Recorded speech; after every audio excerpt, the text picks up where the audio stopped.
Assalamualaikum warahmatullahi wabarakatuh dan selamat datang ke channel Bimana Studio. Kali ini kita akan menceritakan 5 sejarah misteri daripada Jambatan Misteri Pulau Pinang sehinggalah ke Gambar Misteri yang pernah ditangkap pada tahun 2006.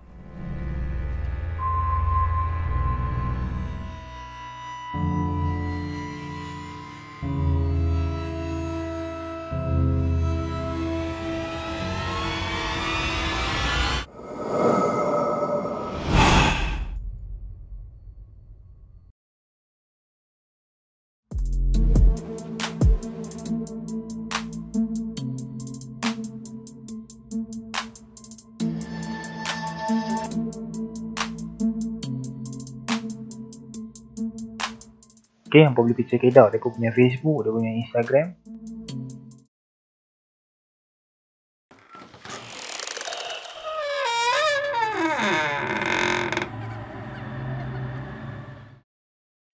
Jambatan yang mempunyai jarak hampir 13.5 km ini menghubungkan Pulau Pinang di Lebuhraya Gelugok dengan Tanah Besar Semenanjung di Seberang Utara. Jikalau anda semua ataupun kita semua ni merupakan penduduk tetap pulau, pasti kita pernah mendengar kisah seram urban legend berkenaan dengan jambatan tersebut. Apa yang mistik sangat dengan Jambatan Pulau Pinang yang first ini tentang tiang 56? Kisah mengenai mistik tiang jambatan yang ke-56 sudah tidak asing lagi buat kita penduduk Pulau Pinang khususnya, dan diceritakan bahawa pada zaman 80-an dahulu ketika mula pembinaan terdapat kesukaran yang sehingga hampir tidak masuk akal yang membantutkan proses pembinaan, sehingga pemaju akhirnya mengambil jalan mistik untuk menghubungi pawang-pawang dalam menyelesaikan masalah yang berlaku ni. Menurut pawang tersebut, kononnya kawasan laut yang berada di bawah jambatan ni mempunyai penunggu dan diperintah oleh Ketua Jin, kononnya yang memerintah Selat Melaka. Ketua Jin tersebut berasa terganggu dengan pembinaan ni, jambatan ni. Dikatakan di perut laut di bawah jambatan ni tersebut wujudnya seekor buaya putih yang dahagakan darah manusia sebagai santapan malam purnama. Banyak YouTuber, banyak blog, banyak artikel di dalam internet maupun di media sosial yang menceritakan tentang tiang 56 dan misteri kaitan dengan jambatan first di Pulau Pinang ni. Selain itu juga dikatakan bahawa setiap tiang di jambatan tersebut disumbatkan kepala manusia yang terkorban ketika aktiviti pembinaan dijalankan. Benda ni yang tidak lain memang kata sebagai santapan buaya putih tersebut lah. Kemudian barulah proses pembinaan jambatan tu pada waktu ketika tu berjalan dengan lancar. Namun kenapa dalam banyak-banyak tiang 56 yang paling pokok? Kisah tiang 56 ini wujud apabila seorang staf di universiti di Pulau Pinang yang kehilangan kedua penglihatannya akibat sumpahan tiang tu. Kebanyakan nelayan juga mengelak untuk berada di kawasan tersebut. Namun dikatakan kawasan tersebut mempunyai sumber rezeki yang paling banyak berbanding kawasan laut yang lain. Walau bagaimanapun, pengalaman para nelayan yang sering terlihat pusaran air seperti wanita tua yang ingin menjedut mangsanya menjadi kisah seram yang tidak terungkai sehingga ke hari ini. Tiang 56 juga digelar tiang mulut pokok oleh kebanyakan nelayan. Hampir 20 nelayan mendakwa yang mereka pernah nampak mereka disedut masuk ke dalam pusaran air yang berada di laut ketika mereka lalu dalam kawasan tersebut. Kesimpulannya pada cerita kita kali ini untuk jambatan yang misteri ni, siapakah wanita tua yang digambarkan tu? Itulah yang kekal menjadi misteri sehingga ke hari ini. Sejauh mana kebenarannya, Allahualam.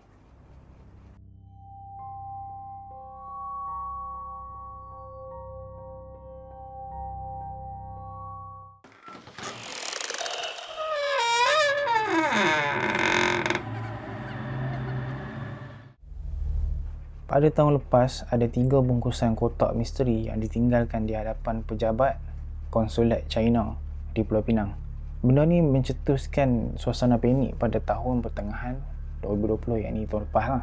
Anggota dan pegawai dari Balai Bomba dan Penyelamat BBP, Bayan Baru dan Bahagian Cermai serta anggota unit pemusnah mereka bergegas ke lokasi kejadian selepas menerima panggilan kecemasan, dan mereka juga decide untuk meletukkan bungkusan tersebut setelah pemeriksaan awal dilakukan.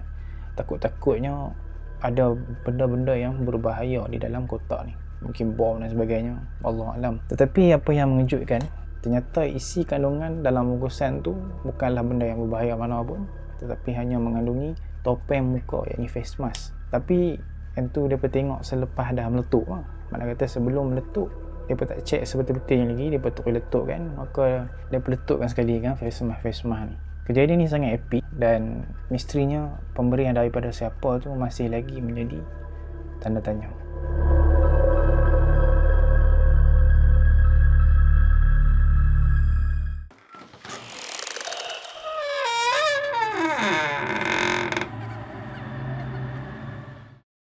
Hampa ingat lagi tak? Ada satu kes kehilangan misteri wanita warga Australia nama dia Anna Purani Jenkins, 65 tahun yang hilang selepas keluar dari hotel penginapannya dalam kejadian pada 13 Disember 2017 yang lalu. Ini sedikit sebanyak kronologi kehilangan Anna Jenkins. Wanita ni berbadan besar, tinggi dalam 165 cm, berat 75 kg, berkulit gelap. Menurut kronologi, pukul 3 petang, Anna Jenkins ni keluar dari hotel penginapannya tu untuk ke klinik gigi di Pulau Tikus, Georgetown, Pulau Pinang. Selesai rawatan, Anna ni minta pekerja klinik pesan Uber.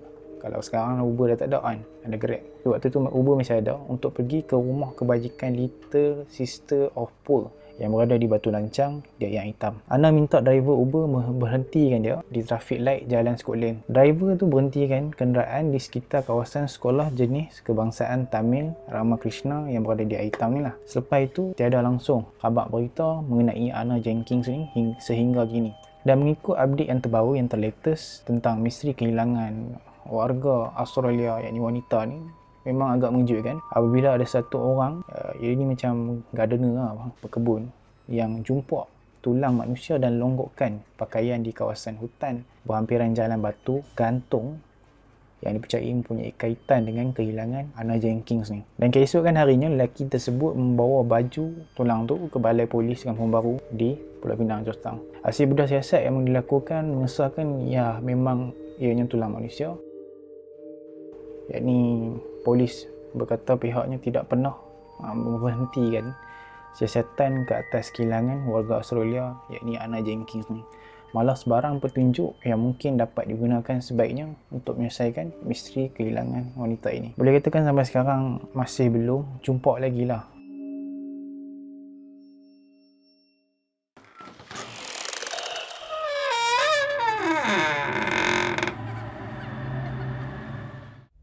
Sekolah ni terletak di Georgetown, Pulau Pinang dan berada tempat yang sama di kes yang lalu. Dan sekolah ni dikenali sebagai sekolah Chung Ling High School. Siapa tak tahu sekolah ni ditubuhkan pada tahun 1923 dan telah diambil alih oleh Angkatan Darat British untuk digunakan sebagai sebuah hospital tentera pada tahun 1941. Beberapa orang guru dari sekolah Chung Ling ni telah terbunuh ketika tercetusnya Perang Dunia yang Kedua. Didakwa sekolah ini sering nampak penampakan kelibat guru-guru dan pelajar yang terbunuh sedang berkeliaran di sekitar sekolah tu. Cuma sini kita tak pasti adakah kelibat-kelibat tu masih ada. Maka budak-budak sekolah atau cikgu-cikgu di sekolah tersebut, kalau ada tengok video ni, boleh komen di bawah. Masih ada lagi ke rasa-rasa feel macam tu kat sana. Dan dikatakan juga kes histeria juga kerap berlaku di sekolah Chuling ni, dan kadang-kadang terdapat beberapa ekor anjing akan menyalak pada sesuatu yang tidak dapat dilihat oleh mata kasar manusia. Dan misterinya sekolah yang lama ni masih beroperasi sehingga sekarang seperti tak ada apa-apa yang berlaku.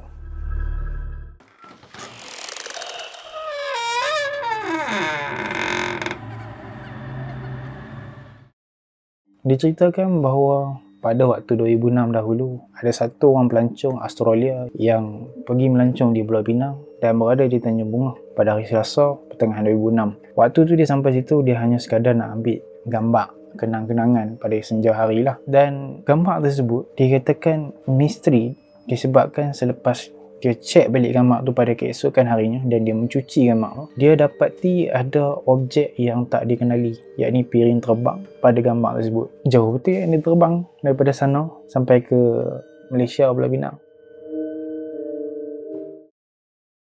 Jadi itulah video kita untuk kali ini. Terima kasih kepada siapa yang menonton daripada mula sampai habis. Jangan lupa untuk subscribe channel Bimana Studio dan tekan button loceng di sebelahnya. Dan jangan lupa juga untuk follow Facebook, Instagram dan Twitter Bimana Studio. Kita dah hampir nak habis Semenanjung dan kita akan habiskan belah Sabah Sarawak lepas ni. Untuk bahagian yang kedua, kena ingat kita dah habis bahagian yang pertama dan kita akan habiskan bahagian yang kedua ni. Ini adalah part yang final. Maksud final dekat sini, kami tak akan buat dah cerita seram sambungan untuk part yang ketiga. So lepas ni kita akan keluarkan lagi cerita seram di negara baru selepas Malaysia, insyaAllah. Jadi mudah-mudahan hampa stay tune untuk video-video tu semua. Assalamualaikum warahmatullahi wabarakatuh dan selamat malam.